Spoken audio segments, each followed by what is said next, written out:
Hai, saya Andy. Kami hari ini nak belanja orang minyak kereta. Jom. Bang, saya nak tanya abang. Abang nak isi minyak ke? Ya saya. Sekarang ni, saya nak belanja minyak abang hari ni. Serius ke ni? Tapi satu syarat je. Abang bijak VIP tak? Ada email ke? Sekejap bang, saya rasa saya pernah subscribe kat Bijak dulu. Ni betul bang? Confirm. Abang bijak VIP. Tunjuk kamera, tunjuk kamera.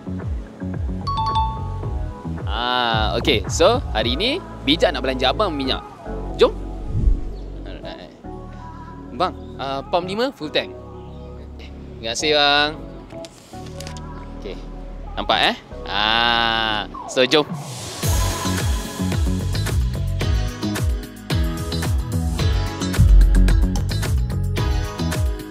Abang dah berapa lama pakai bijak ni? 2 tahun lebih jugalah. Sebab dia senang nak renew insurans.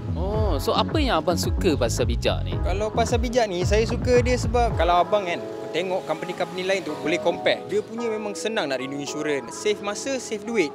So free minyak macam mana bang? Ush, siapa sangka Bijak nak belanja hari ni. Bagus betul lah. Ni baru satu je VIP perk bang. Ada banyak lagi. Ada banyak lagi? Ya. Minyak pun bijak boleh belanja hari ini kalau korang bijak VIP. Renew insurance dengan bijak, jimat dan penuh kejutan. Jom jadi pelanggan bijak hari ini, rezeki boleh datang bila-bila je. Terima kasih Bijak.